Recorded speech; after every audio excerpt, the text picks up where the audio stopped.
حضور داتا گنج بخش علی اجمیری علیہ الرحمٰن نے حضرت امام علی مقام امام حسین کے اقدام کو اور یزید کے بارے میں کیا لکھا وہ میں آپ کے سامنے رکھنا چاہتا ہوں. آپ حضرت سیدنا علی بن عثمان الحجویری علیہ الرحمہ لکھتے ہیں صفحہ 188 کشف المحجوب، یہ میرے پاس ترجمہ ہے، اور ترجمہ کیا ہے حضرت علامہ ابو الحسنات سید محمد احمد قادری، جن کا مدار پر انوار حضور داتا گنج بخش علی اجمیری کے آپ کے بائیں ہاتھ کے اوپر بائیں ہاتھ کی طرف اسی احاطہ کے اندر ہے. حضرت داتا صاحب لکھتے ہیں امام حسین سید الشہداء رضی اللہ تعالی عنہ اس قصہ میں یعنی اب شہادت میں کہتے ہیں محققین صحیح حالات کے حوالے سے متفق ہیں، یعنی ٹوٹل جتنے بھی محققین ہیں وہ صحیح حالات جان کے اس بات پہ انہوں نے اتفاق کیا کیا کہ سید الشہداء رضی اللہ تعالی عنہ نے اس وقت تک ان پر تلوار نہیں اٹھائی، جن پر تلوار نہیں اٹھائی یعنی حکمران وقت کے خلاف، بنو امیہ کے خلاف، جب تک وہ کچھ بھی مائل بحق تھے اور اتباع کی طرف جھکے رہے، اور جب احقاق حق ان سے مفقود و معدوم ہو گیا، یعنی حکمران بنو امیہ کے جب حق سے مبرہ ہو گئے، حق سے دور ہو گئے، کہ جب احقاق حق ان سے مفقود و معدوم ہو گیا تو ان پر شمشیر کھینچی، یعنی امام حسین نے پھر تلوار کھینچ لی، کیونکہ وہ بنو امیہ کے حکمران حق سے دور ہو چکے تھے، حتیٰ کہ جان عزیز کو فدائے بارگاہ الہی کر دیا، اور جب تک جان فدا نہ فرما دی آپ نے آرام نہ فرمایا. وہ کدھر گئے ملا جو کہتے ہیں نہیں آپ نے واقع کربلا کے موقع پر کربلا معلّہ کے موقع پہ کہا کہ مجھے یزید کے پاس جانے دو، میں یزید کے ہاتھ رکھ کے بیعت کرنا چاہتا ہوں. اگر آپ نے بیعت کرنی ہوتی تو آپ مدینہ منورہ سے ہی نہ چلتے، بیعت کرنی ہوتی تو مکہ مکرمہ سے ہی روانہ نہ ہوتے. داتا صاحب ہر واقعہ کو کہتے ہیں تحقیق تحقیق تحقیق، محققین نے لکھا اور صحیح حالات یہ ہیں. اور آج کل کے کچھ اپنے آپ کو چشتی بھی کہتے ہیں، داتا صاحب کے ساتھ محبت بھی کرنے کا وہ دعویٰ کرتے ہیں، لیکن تحقیق کیا ہے، ایمان کیا ہے، داتا صاحب کے نظریہ کے خلاف. یہ ہے تمہاری اولیاء سے محبت. بسم اللہ الرحمن الرحیم. سامعین السلام علیکم ورحمۃ اللہ. کشف المحجوب شریف کے بھی اس نے بات کی ہے کہ حضور سیدنا داتا علی حجویری رضی اللہ تعالیٰ عنہ آپ نے یہاں لکھا ہے وَأَهْلِ این قصہ بر درستی حال وی متفقند کہ تا حق ظاہر بود مر حق را متابع بود و چون حق مفقود شد شمشیر برکشید. کہ اس قصہ والے لوگ سب اس بات پر متفق ہیں کہ جب تک حق ظاہر تھا تو امام علی مقام اس کے تابعدار رہے، اور جب حق مفقود ہو گیا تو آپ نے تلوار نکال لی. علماء فرماتے ہیں اس بیچارے کو تو یہ یتیم ہے نا، اس کو تو کوئی پتہ نہیں ہے نا راویوں پر جرا کیسے ہوتی ہے، بس اس سے زیادہ میں نے اگر وثوق اور مضبوط جو ہے وہ سند کے حوالے سے بات تو کیا کہتے ہیں، اس کی سند موجود ہے، اور سند اٹھاتا ہے مجاہیل کی، قذابوں کی، پتہ نہیں کیا کیا اٹھا کر رکھ دیتا ہے، اس کو پتہ نہیں ہے. یہ سند سمجھتا ہے یہ جو راویوں کی لڑی جڑی ہوتی ہے، چاہے جھوٹوں کی ہو وہ بھی سند ہے، چاہے بناوٹی ہو، چاہے موضوع سند ہو وہ بھی سند. سند تو ہے نا، اس بیچارے یتیم کو پتہ نہیں بھی سند کیا شے ہوتی ہے. اب یہ دیکھو احکام ثابت کرنے میں ضعیف نہیں چلتی، احکام ثابت کرنے میں کون سی چلتی ہے؟ صحیح، حسن ذاتی، حسن غیری، یعنی صحیح دونوں قسموں کے ساتھ، صحیح ذاتی، صحیح غیری، حسن ذاتی، حسن غیری، چاروں سے احکام ثابت ہوتے ہیں، ضعیف سے تو نہیں ہوتے. تو ضعیف سنا کر لوگوں کو کیا کرتے رہے، یہ تمیز نہیں کہ اے ظالم. امام لیث بن سعد امام مالک کے دوست مصر کے جو ان کی دربار شریف کی زیارت کر کے آیا مصر میں، امام لیث بن سعد جو مجتہد مطلق تھے، امام مالک سے بڑے امام تھے، اور امام مالک کے ساتھ خط و کتابت چلتی تھی. انہوں نے اپنی تاریخ میں یزید کو امیر المومنین لکھا ہے. بڑے تم نے ایسا ماحول بنا دیا کہ اماموں کو بھی نہ چھوڑے کوئی. امام کہہ گئے جو سنے وہ امام کیا تھا، وہ کافر تھا. جیسے ایک بے وقوف میرا پرانا دوست تھا بہاول نگر کے علاقے کا، میں نے سنا، اس نے کہا یار میری باتیں سننے کے بعد 18,000 عالم سن حسین نہیں سمجھ سکے، اج تک ہی سمجھے گا. بلے بلے، اس کو دلیل نہیں کہتے، اس کو کہتے ہیں دلال. خدا کا بندہ کہاں ہے لکھا ہوا؟ انہوں نے لکھا 18,000 جو عالم آہا، سلطان باہو نے شعر بولا، پڑھنے والے کسی بھڑوے نے کہہ دیا 18,000 جو عالم ہا، وہ پکا ہو گیا تو دلال بن گیا کہ نہیں؟ اس کو دلیل تو نہیں کہہ سکتے. میں کہاں تھا 18,000 عالم؟ کچھ تو خدا کا خوف کرو. جاہلوں کا کیا ہوتا ہے؟ کمثل الحمار، کمثل ذکر الحمار اذا دخل کلو واذا خرج کلو. ظالم خدا کا خوف کرو، اپنی طرف سے گوشے نہ بناؤ. جو اسلاف نے گوشے بنائے ہیں کسی کے لیے وہی رکھو. یہ جدید کے گوشے وہ بتا رہا ہوں جو اسلاف نے بنائے ہیں. تو کتے کا بچہ ہوگا جو کہے یہ کہتا ہے, سور کا بچہ میں حوالے دے رہا ہوں کہ میں کہہ رہا ہوں, خنزیر کا بچہ تو کتابیں کے سب کچھ پیچھے اماموں کو گالیاں نکالتا رہے. تیرے جیسے کئی باندر تڑپ تڑپ کر مر گئے, پتہ نہیں کس حال میں مردار مرتا ہے تو. آخر میں کشف المحجوب شریف کے بھی اس نے بات کی ہے کہ حضور سیدنا داتا علی حجویری رضی اللہ تعالیٰ عنہ, آپ نے یہاں لکھا ہے وَأَهْلِ این قصہ بر درستی حال وی متفقند کتا حق ظاہر بود مر حق را متابع بود و چون حق مفقود شد شمشیر برکشید. کہ اس قصہ والے لوگ سب اس بات پر متفق ہیں کہ جب تک حق ظاہر تھا تو امام علی مقام اس کے تابع دار رہے, اور جب حق مفقود ہو گیا تو آپ نے تلوار نکال لی. علماء فرماتے ہیں لکل فن رجال, ہر فن کے مرد ہوتے ہیں. تصوف کے اپنے مرد ہیں, حدیث کے اپنے مرد ہیں, فقہ کے اپنے مرد ہیں, لغت کے اپنے مرد ہیں, منطق کے اپنے مرد ہیں, علوم اوائل کے اپنے مرد ہیں. علی ھذا القیاس بڑے بڑے صوفیاء کرام ہمارے گزرے, لیکن حدیث کے باب میں ان کو کمزور پایا گیا. اصول حدیث والوں کا اس بات پر اتفاق ہے کہ صوفیاء کے پاس زیادہ کمزور روایات چلتی ہیں. کیوں؟ کئی وجوہات لکھی. ایک وجہ یہ لکھی ہے کہ وہ ذکر الہی میں زیادہ تر مصروف رہتے ہیں, اور ان کو دور کا حدیثیں وغیرہ ادھر کتابیں طویل پڑھنے کا موقع کم ملتا ہے. بات ٹھیک ہے. امام غزالی کتنا بڑے بندے ہیں بھائی, حدیث کے باب میں کمزور تھے. احیاء شریف میں بہت سی موضوعات من گھڑت روایات ہیں, انہوں نے نہیں بنائی, کسی کے پاس پڑی تھی اٹھا کر رکھ دی, پڑی تھی اٹھا کر رکھ دی, پڑی تھی اٹھا کر رکھ دی, تحقیق نہ کی رکھنے والی ہے یہ نہیں. اسی طرح غوث پاک میرا جانتے ہیں کیا پڑھے امام تھے. ہمارے علماء فرماتے ہیں کہ جو غنیت الطالبین ہے نا, یہ ان کی نہیں لگتی. کیوں نہیں لگتی بھائی؟ اس میں زیادہ تر من گھڑت باتیں حدیثیں ہیں, اور وہ تو اتنا بڑے محدث تھے, لیکن ان کے اہل مذہب اس بات پر اتفاق رکھتے ہیں کہ یہ کتاب آپ کی ہے. خدا جانے کس وجہ سے وہ تسامح کرتے رہے, بات سمجھ. لیکن ایک بات علمی حقیقت ہو, اس کے خلاف کوئی بھی ہو, کوئی بھی بات نکلے کسی سے, تو اس کو خطا اجتہادی کہہ کر اس کو چھوڑ دیا جائے. اس کو ماننا یہ تو قطعاً اجازت ہے ہی نہیں. یہ میرے ہاتھ میں ہے سیر الاولیاء سید محمد بن مبارک علوی کرمانی رضی اللہ تعالی عنہ نے مشایخ چشت کے احوال اور ملفوظات جمع فرمائے اس میں, اور یہ بابا فرید کے خلیفہ تھے. ان کو بولا جاتا ہے سیدنا امیر خرد رضی اللہ تعالیٰ.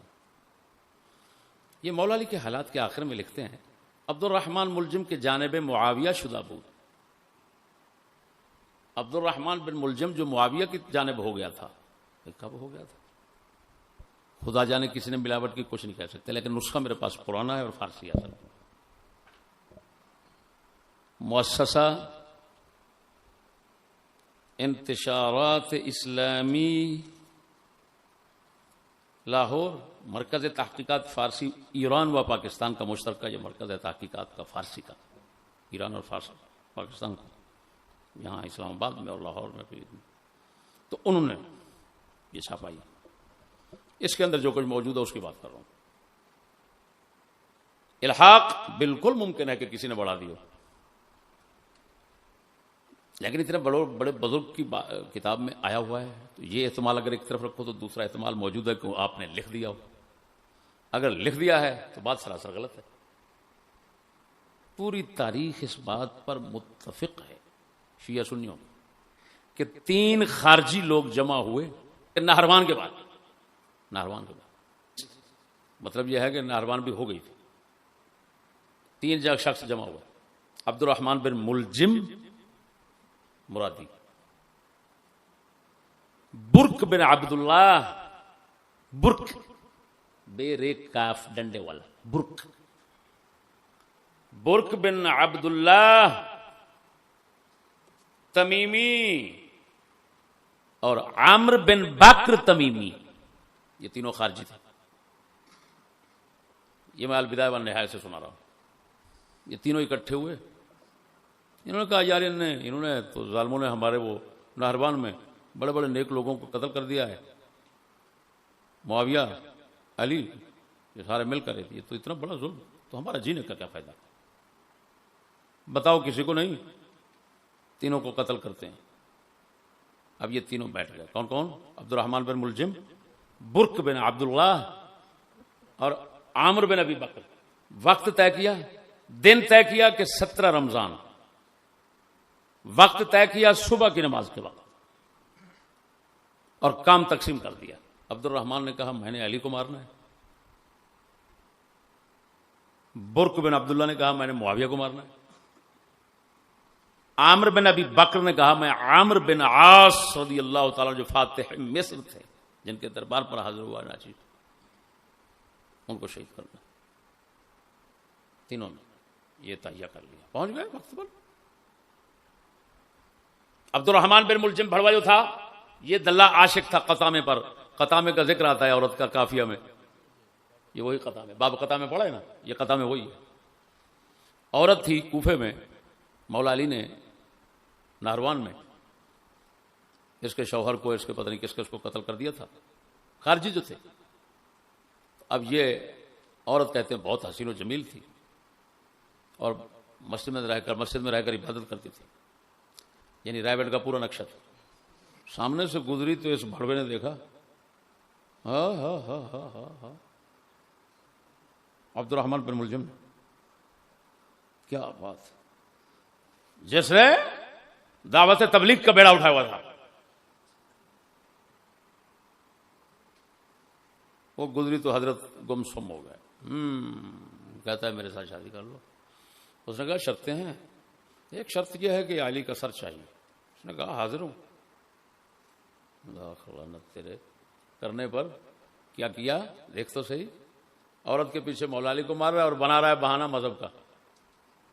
اور ٹھرکی، وہ بغیرت ٹھرکی، اس نے مولا علی کو زخمی کیا، شہید ہو گئے.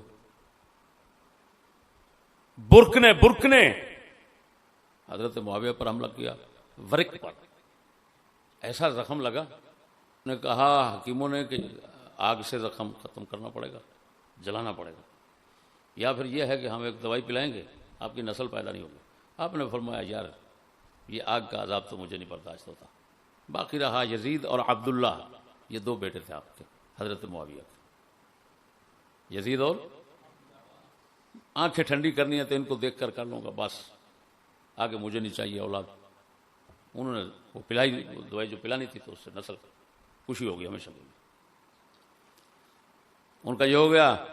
اور جو عامر بن ابی بکر تھا مصر میں پہنچا، حضرت عامر بن عاص نے صبح نماز پڑھانی تھی، اتفاق سے کسی تکلیف کی وجہ سے وہ نماز نہ پڑھانے آئے، اور خارجہ تھے، خارجہ نامی تھے ان کے نائب، وہاں مسجد میں آ کر انہوں نے نماز پڑھائی. یہ سندھی کے بچے نے ان پر حملہ کر دیا، ان کو شہید کر دیا. تو کہنے لگا ہو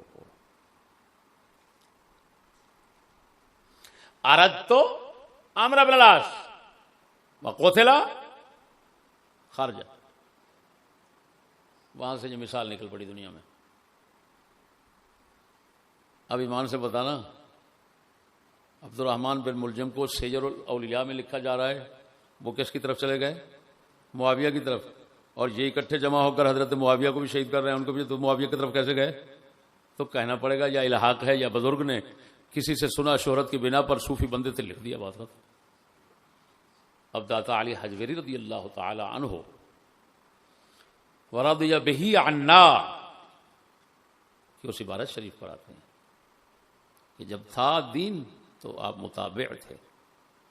سوال یہ ہے کہ کیا حضرت معاویہ کے پاس دین تھا کہ نہیں تھا؟ اگر تھا اور یقینی تھا تو بھائی مسلوں کی طرف بلاتے ہیں تو امام حسین انکار کیوں کرتے ہیں؟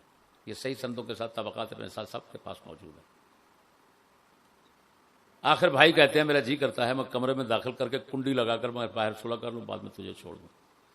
تو امام حسین فرماتے ہیں، عرض کرتے ہیں آپ میرے بڑے بھائی ہیں، آپ کا احترام میرے اوپر فرض ہے، لہذا میں اب کچھ نہیں کرنا چاہتا، آپ جو چاہے کریں۔ تو تلوار کھینچنے کے لیے تو وہ اس وقت بھی آ گئے تھے۔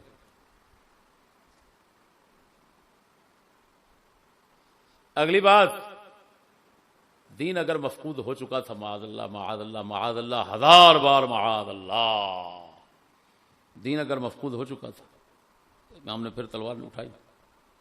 اب دو باتیں یہاں پر گزارش، دین مفقود ہو گیا تھا تو پھر کہنا پڑے گا کہ عبداللہ ابن عمر بیعت رضوان والے اور جتنے صحابہ دیگر تھے وہ سارے کے سارے ان کا دین مفقود ہو گیا اور انہوں نے کوئی فکر نہیں کی، الٹا امام پاک جا رہے ہیں اور وہ روک رہے ہیں، تو سب سے بڑا دین مفقود تو ان کا ہوا، وہ تو کافر ہو گئے۔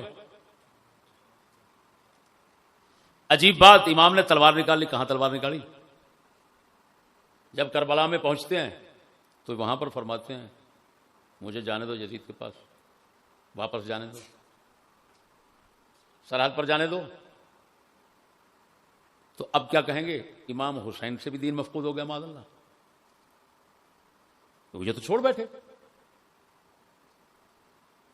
اور پھر یہ فرما رہے ہیں، بات سمجھنا، اللہ اکبر و کبیرہ، کیا لفظ ہے عجیب، کہ امام نے تلوار نکال لی اور امام فرماتے ہیں تمام کتابیں متفق ہیں کہ امام نے فرمایا اپنے ساتھیوں کو جب تک یہ تم پر حملہ نہ کریں ابتدا نہیں کرنی۔ یہ تم نے ہو سکتا ہے سنا بھی ہو کسی مقرر سے، یہاں بیان کرتے ہیں، سنا نا، امام نے فرمایا ابتدا نہیں کرنی، ایسے ابتدا نہیں کرنی تو تلوار کیسے نکالی؟ تلوار تو انہوں نے نکالی اور پھر امام نے نکالی، تو یہ جب دین مفقود ہوا تو امام نے تلوار نکالی، یہ کہاں ہوا؟ یہ شرطیہ صادق نہیں آ رہا؟ شرطیہ صادق تو تب آتا کہ امام مفقود دیکھ کر فوراً تلوار اٹھاتے اور لڑائی شروع کر دیتے۔ لڑائی تو نہیں شروع کی، بلکہ ان کو روک رہے ہیں لڑائی شروع کرنا۔ پھر عجیب بات، امام زین العابدین، جتنے باقی اہل بیت، امام محمد بن حنفیہ مولا علی کے بیٹے شاہزادہ، باقی سب کے سب یزید کی بیعت کر رہے ہیں، کر چکے ہیں سارے، صاحب عبداللہ بن عباس کر چکے ہیں، سارے کر چکے ہیں، اب باقیوں کا کیا بنے گا؟ محمد بن حنفیہ کا کیا بنے گا؟ وہ بھی روکنے والے ہیں، ان سے بھی دین گیا، دین مفقود ہو گیا۔ وہ خدا کا بندہ، یہاں پر دین کا لفظ ہی بولنا جائز نہیں ہے۔ سنو، مولا علی اور معاویہ پاک کا مقابلہ ہوا، صحیح روایات میں موجود ہے، یہ تمام تاریخی کتابیں دیکھو، بالاسناد ہوں یا بغیر اسناد ہوں۔ مولا علی سے خارجیوں کے متعلق پوچھا گیا، جو ان کے ساتھ آپ لڑے ہیں، آپ نے رسول اکرم سے سنا؟ فرمایا سنا۔ پوچھا گیا یہ جو صفین اور جمل ہے اس کے متعلق سنا؟ فرمایا نہیں سنا، میرا اجتہاد ہے، میری رائے ہے۔ کیا فرمایا؟ اگر یہ شیعہ سنی دونوں کے پاس نہ ہو میں زبان کٹا دوں گا، سند اس کی صحیح نہ ہو پھر بھی کٹا دوں گا۔ اب مولا علی تلوار اٹھائیں تو وہ اجتہادی ہو اور دین نہیں کہہ سکتے، ان کا اجتہاد ہے، ان کی فقہ ہے، یہ کہو۔ تو امام حسین کی بات آتی ہے تو دین ہی برباد ہو گیا، اتنا جلدی برباد ہو گیا؟ اچھا رسول دین دے کر گئے، سارے تباہ برباد ہو گئے، صرف ایک شخص رہ گیا؟ کیسی عجیب بات ہے۔ وہ امام کی رائے تھی، امام کا اجتہاد تھا، وہاں سے چلے انکار کر کے مکہ میں آ گئے، اجتہاد تھا، وہاں سے چلے خطوں کے پیچھے کوفہ کے قریب پہنچے، اجتہاد بدل گیا، رائے بدل گئی، اور دین تو نہیں بدلتا، رائے بدلتی ہے، اجتہاد بدلتا ہے، دین تو نہیں بدلتا۔ اگر کہتے ہو دین ایسا ہو گیا تو پھر امام نے بار بار دین چھوڑا تھا؟ ظالم، کسی بھی بزرگ کی کتاب اگر کوئی بات حقیقت کے خلاف لکھی ہو تو حضرت عمر فرماتے ہیں پانی منگواؤ، سیاہی سفیدی ایک کر دو، مانا اسی چیز کو جاتا ہے جو حقیقت ہو۔ اب سمجھ آ گئی بس بات کی کہ نہیں آئی؟ یہ لفظ ہی بولنا جائز نہیں ہے دین کا، صرف اجتہاد، صرف ان کی اپنی فقہ، اپنی رائے، علماء کے پاس یہ لفظ چلتے ہیں۔ اور ایسی لڑائیوں کو تمہاری تاریخ اور حدیث اور عقیدے کی کتابوں میں، فقہ کی کتابوں میں فتنے کے ساتھ تعبیر کیا جاتا ہے، جہاد کے ساتھ تعبیر نہیں کیا جاتا۔ تو بولو، جہاں دین کی لڑائی ہوگی وہاں پر فتنہ ہوگا، اس کو فتنہ کہو گے؟ تو علماء کیوں کہتے ہیں فتنہ؟ مولا علی اور صفین کو فتنہ کہتے ہیں، مولا علی اور جمل کو فتنہ کہتے ہیں، فتنہ کربلا دیکھو تو صحیح۔ انس بن مالک وہاں بیٹھے ہیں، سر شریف آتا ہے ابن زیاد کے پاس کوفے میں، وہ چھڑی لگانے والی بات معاذ اللہ تعالی، انس بن مالک دیکھ رہے ہیں، رو رہے ہیں، اٹھتے نہیں۔ بولو، وہ تو کافر ہو گئے، دین مفقود ہو گیا، ختم۔ بعض اوقات یہ بھی ہوتا ہے، محبوب کے متعلق بات ہو تو جذبات میں آ کر بھی قلم تیز ہو جاتا ہے، تو اس کو قلم کی تیزی کہہ سکتے ہیں، یہ حقیقت نہیں ہے۔ اگر تم ایسا کہتے ہو اور نہیں چھوڑتے اور کہتے ہو کہ دین مفقود ہو گیا تھا، تو پر سیدھی سادھی بات ہے، تمہارے اسلاف نے تو دین مفقود کیا، حسین نے بچایا، یہی مذہب ہے شیعوں کا۔ بس صبح دھڑل دھڑل دھرن دھرن دھرن دھرن کرو اور جاؤ، قسموں کھاؤ۔ کیوں مذہب اہل سنت میں بیٹھے ہوئے، اندر کچھ اور باہر کچھ ہے؟ اندر یہ ہے کہ سارے پیچھے کافر ہو گئے تھے، دین مفقود ہو گیا تھا، باہر یہ ہے کہ ہم معاویہ کو رضی اللہ تعالیٰ عنہ کہتے ہیں، بہت احترام کرتے ہیں، باقی صحابہ کا ادب کرتے ہیں، لیکن حسین کو تو کیوں چھوڑ؟ اندر سے جب شیعہ بن گیا تو جاؤ۔ ایسی بات کسی سے ہو تو ہرگز نہیں مانی جا سکتی، وہی کچھ ماننا ہے جس پر اسلاف کا اجماع اور اتفاق